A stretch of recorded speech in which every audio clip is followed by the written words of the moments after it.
I go back home for my 10-year high school reunion and find out my long-lost best friend has been lying to me about his whole life. My name's Donna, 27F, and I work at an online magazine in New York covering fashion and music in the city. I know, sounds glamorous, right? When people back home hear what I do, it never ceases to amaze them. And it never ceases to amaze me the kind of life they imagine I live when nothing could be further from the truth. It's not the 90s anymore and this industry isn't what it used to be, and usually I consider myself lucky to make rent. And if any part of you is still jealous of my so-called bohemian lifestyle, all it would take is one look at my cramped studio apartment for you to change your mind. But it's not that I didn't let certain people from my hometown think I was living the high life. And with my 10-year high school graduation coming up, I wanted to make sure it was crystal clear. I know it is not exactly the most noble thing in the world, but I was always such a loser back then.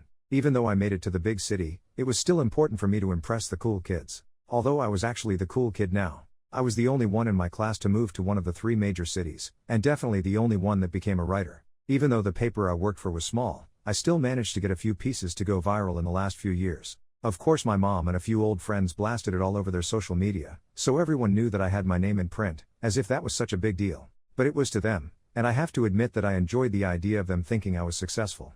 Maybe it's low self-esteem, but I honestly don't feel like I'll have made it until I'm giving a book reading and they're all asking for my autograph. How sick and insecure is that? I decided to go on a weight loss journey in the month before the reunion. I cut my calories to an unhealthy degree and worked out like a lunatic. I was irritable all the time, and the only thing I accomplished was a fast food binge at the end of the week that ruined most of the progress I'd made. Finally I decided to just try to stop eating after 8 and at least work up a sweat once a day, a target I hit probably about 50% of the time. I guess there was another reason I wanted to look good for the high school reunion. There may have been someone that was coming that I was hoping to see. Of course I had no way of knowing for sure if Ryan would be there. There was no official RSVP list or anything, but he'd stayed in the area and was on friendly terms with everyone in our class, so I figured there was a good chance he may go.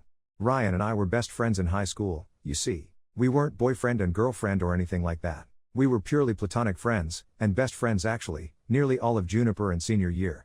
But something happened just a week before graduation that completely destroyed what should have been a lifelong friendship, and it was all completely my fault. We were hanging out at my parents' house one day just watching TV, when the conversation went to what we both were going to do after we graduated. I was already planning on moving to New York, but Ryan really didn't know what to do. It was really starting to wear on him, and because of that, it started to wear on our friendship. But the thing is, Ryan really did know what he wanted to do. He wanted to come with me to the city. He was just too afraid to ask and he'd never do it alone. Ryan came out to me the year before that.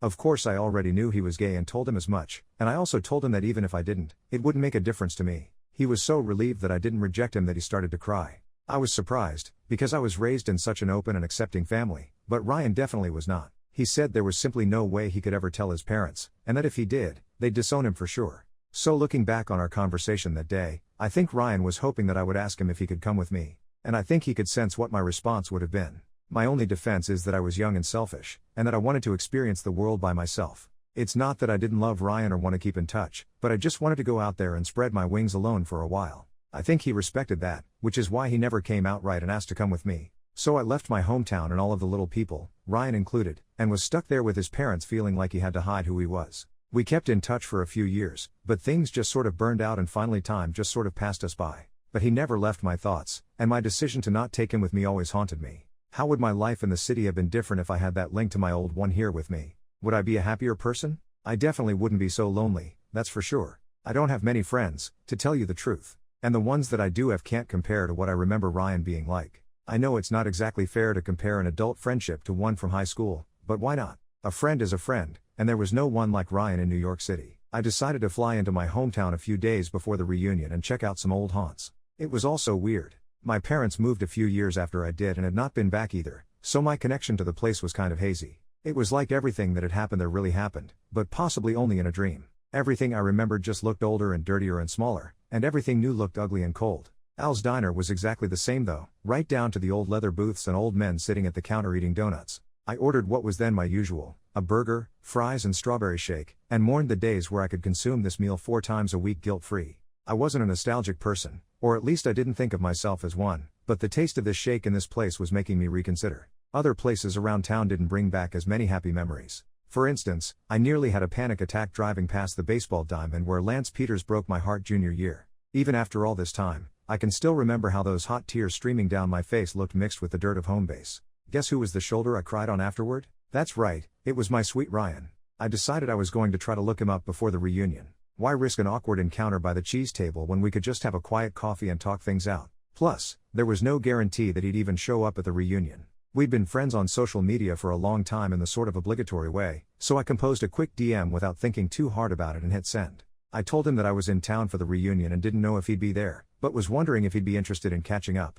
That's simple enough, right? Well, I wasn't expecting the paragraph of a return that I got within minutes of sending it. He went on and on about how good it was to hear from me, and how long it's been, and how of course he was going to the reunion but he'd love to meet and catch up with me first. I was honestly taken aback a little. What had I gotten myself into? Maybe he really didn't hold any resentment toward me. Or maybe things here really weren't as bad for him as I assumed. I asked him when he wanted to meet and he said that any time was fine. That of course led me to think the worst, that any time was fine because he didn't have a job. Of course I would think that. Only someone as arrogant as me would think that Ryan's whole life hinged on whether or not I let him tag along with me. I told him we could meet tonight if he wanted to, but that I wanted him to pick the place. I didn't know anything about this town anymore, and had no idea where an appropriate place would be for his budget. It took him a full hour to respond, which was more than enough to start getting me nervous, but when he did I was pleasantly surprised to see that he'd suggested we meet at Al's Diner. It seemed outrageous to me to eat another cheeseburger and milkshake so soon, but I figured when in Rome, do as Ryan does. While I know it's only been 10 years, that's definitely enough time for a lot of people to change appearance-wise, and often it's not for the better. But in Ryan's case, he simply hasn't aged a day. He came right up to me and gave me a big hug, and even lifted me off the ground. I was surprised at how light I felt in his arms. We sat at a booth in the back and I ordered the exact same thing as I did before, and I looked up and realized it was the exact same waitress even. She looked at me like I was crazy for eating all of that crap in the span of a few hours, and she wasn't wrong. It wasn't the last dirty look she'd throw my way either, because Ryan and I stayed there talking for 3 more hours. He told me all about the big marketing job he has in the fast food industry. He works remotely so he can still take care of his mom.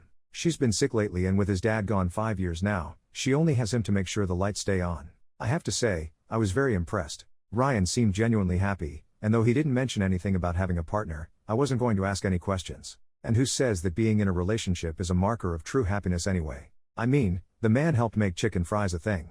If that's not success, I don't know what is. I tried to impress him with my big writing career in New York, and he seemed genuinely encouraging and happy for me. But Ryan seemed genuine about everything. That's why I knew he'd be honest when I asked him a question I'd been dying to ask. If he'd go to the reunion with me. He laughed at first, even though he knew I was being serious. But when he turned serious himself, I realized that I'd made a grave error. Or as I later found out, he had. He then told me that he was sorry, that actually he wasn't going to be able to make it to the reunion. His mom had taken a turn for the worse today and he had to stay with her. I wonder what he'd been doing with me for the past 3 hours, if that happened to be true, but kept that to myself for the time being. Obviously something was going on with Ryan that he didn't want me to know about.